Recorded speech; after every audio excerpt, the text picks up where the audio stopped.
Boa noite, pessoal, tudo bem? Bom, agora a gente vai falar da psicologia escolar, então, né?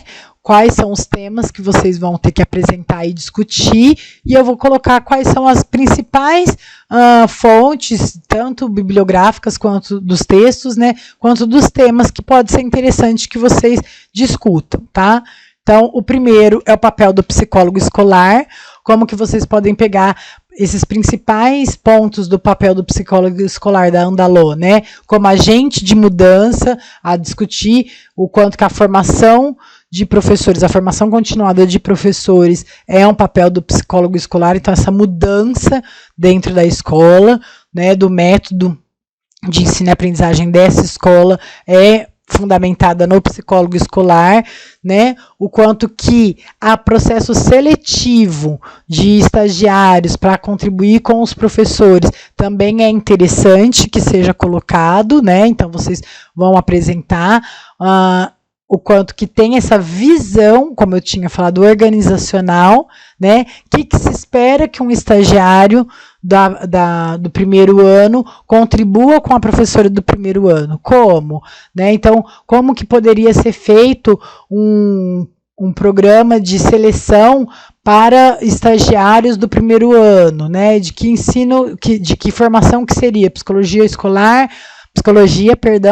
ou pedagogia. Por quê? Então, é estruturar uma proposta de processo seletivo para estagiários dentro dessa visão organizacional. E isso vocês podem usar muito bem a Andaló para fundamentar a teoria sobre isso, tá? O outro tema é a atuação do psicólogo na educação básica. Então, o quanto que vocês podem trazer esses temas todos que foram apresentados nessa atuação, é o terceiro eixo, tá? Daquela cartilha de atuação do psicólogo na educação básica, né?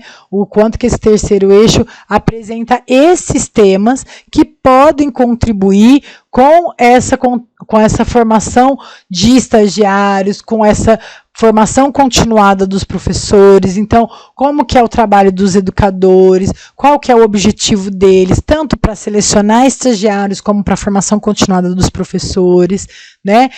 O quanto que a escola tem esse papel fundamental, né, de transmitir a formação de cidadãos, né, dentro de uma sociedade. Então precisa entender qual que é a realidade sócio-histórica dessa escola para poder entender como que vai contribuir com isso. Pode se colocar de educação inclusiva, se vocês tiverem interesse. É um tema que ainda não é o principal, né, para a gente estudar. A gente não estudou ele ainda, foi só um recorte que eu fiz uma apresentação e eu falei que não ia cair. Se vocês não quiserem nessa avaliação, não precisam pôr. Se vocês querem colocar o quanto que vocês acharam interessante, que foi um dos temas que alguns na pergunta do Google Sala de Aula colocaram, né, que tem como desafio a educação inclusiva, ótimo. Outro tema interessantíssimo foi do próprio bullying, né?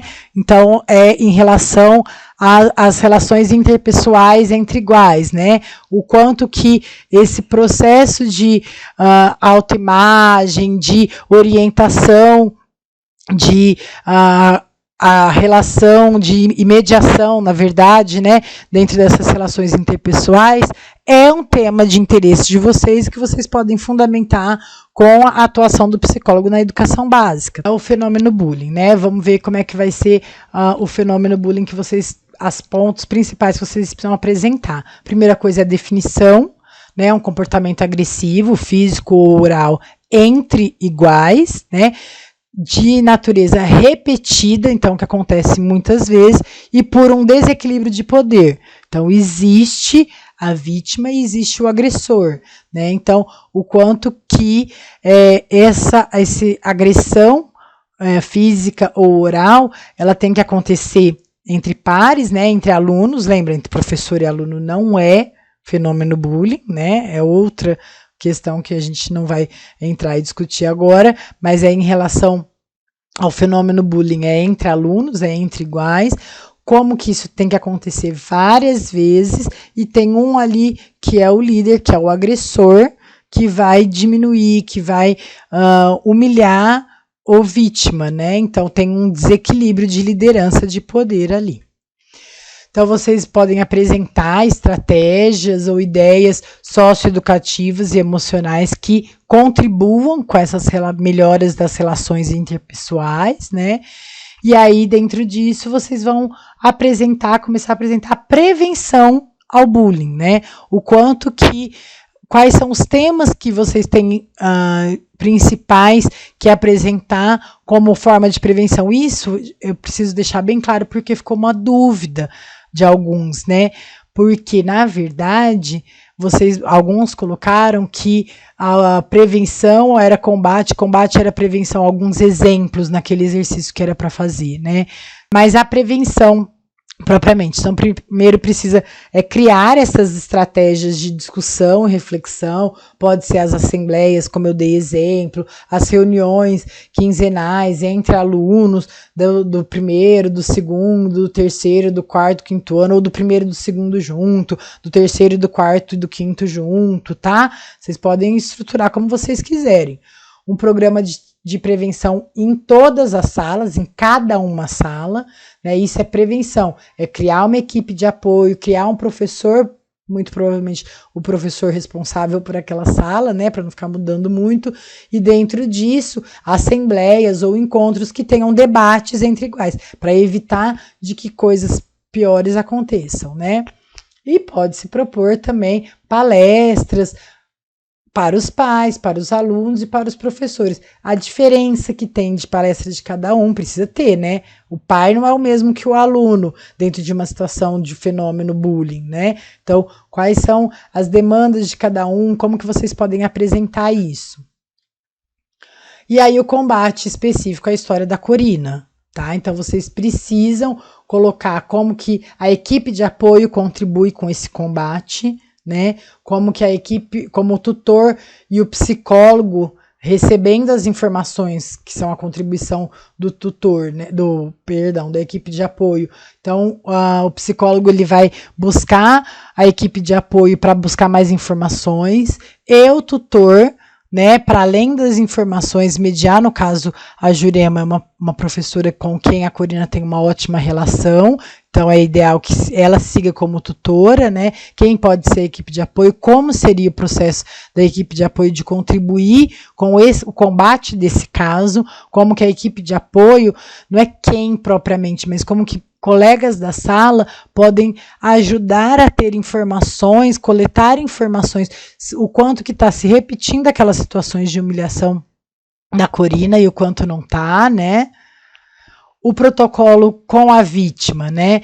Por que que vocês vão levantar quais são, dentro da situação da Corina, né? Que foi aquela ideação suicida e que ela tomou os remédios da mãe, que os pais contaram e tudo mais, o quanto que pode se pensar que essa equipe de apoio pode levantar os fatos do que aconteceram e, a partir disso, ajudar na elaboração no protocolo da vítima. Como que vai buscar informações com a vítima de quem que é o agressor, de quais foram as situações, né? Eu estou sabendo, a equipe de apoio trouxe essas informações, como que a Isabela vai explicar para a equipe de professores, como que eles vão formar essa equipe de apoio e usar essa equipe de apoio para trazer informações para acessar a vítima, quais foram as situações, quem são os envolvidos dentro do fenômeno bullying que ela é vítima, né?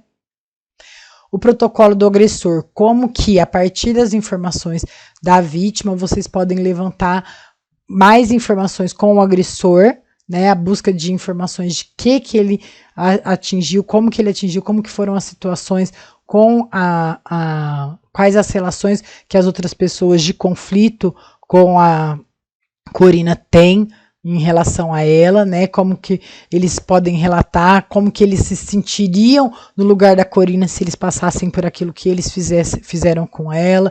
Então, buscar formas de acessar quem é o agressor, né, quem são os espectadores, né, nessa busca pelo agressor, quem não teve uma agressão direta com a Corina, mas que tem como espectador, o reforço de que ele continua, o agressor que continue tratando a Corina assim. Então, como que seria a ideia que vocês criariam esse protocolo, essas perguntas em busca de acessar o agressor, tá?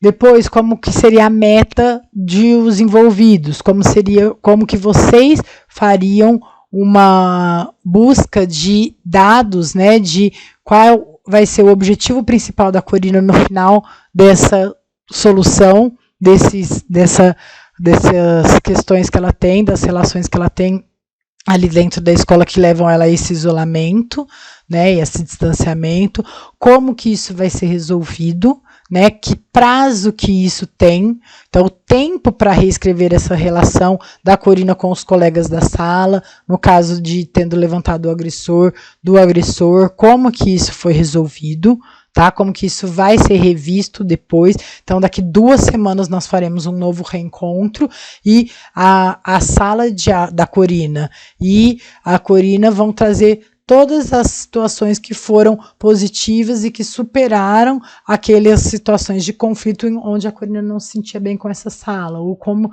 que foi com um aluno específico, conseguindo acessar quem era o agressor direto, tá? Como que foi feita essa discussão, como vai ser feita essa discussão depois de 2 semanas.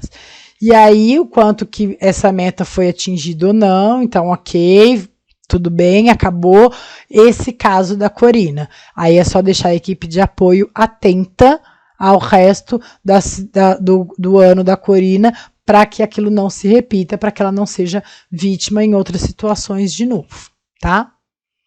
E a conclusão, o que eu quero que vocês colocam na conclusão que eu coloquei, né? Qual que é o importante que foi importante desse estudo de caso para a reflexão teórica, tanto da psicologia da aprendizagem, quanto da psicologia escolar. O que vocês, alunos, o grupo, né, entende como importante esse caso para a compreensão melhor dos temas que foram estudados, né?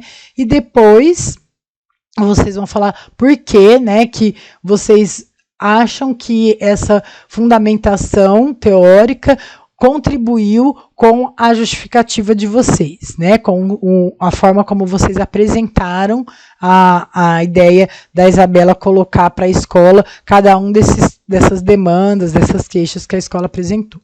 E por fim, na conclusão, vocês vão apresentar um parágrafo em comum dos grupos e individual de cada um. O em comum é para colocar qual a importância do psicólogo no âmbito da educação básica, dentro das teorias de ensino, da psicologia da aprendizagem e dentro da psicologia escolar, tá? Então, qual que é a importância do psicólogo dentro disso, depois desse trabalho que vocês fizeram? Um parágrafo sobre isso, concluindo.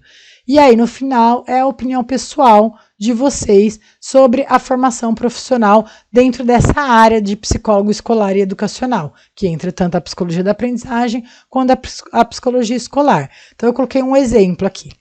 E coloquem, por favor, no trabalho, a parte que cada um de vocês vai falar, tá? Então, por exemplo, eu, Ângela, considero interessante o estudo das teorias de aprendizagem como uma base teórica da formação do psicólogo, pois, para atuar na educação, ele precisa ter essa fundamentação de teorias de aprendizagem.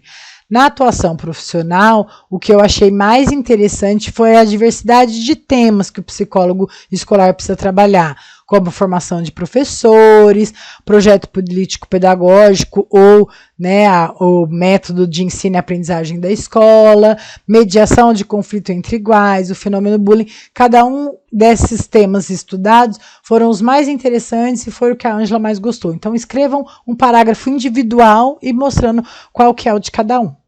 Tá bom? O que cada um fala sobre aquilo. É isso, pessoal. Depois vocês colocam as referências, tá? Não tem as referências, já expliquei. É só colocar quais são os textos que vocês usaram para fundamentar a teoria das discussões de vocês sobre o caso, né? Cada parte do caso da Isabela. E aí vocês salvam e me mandam por e-mail, tá bom?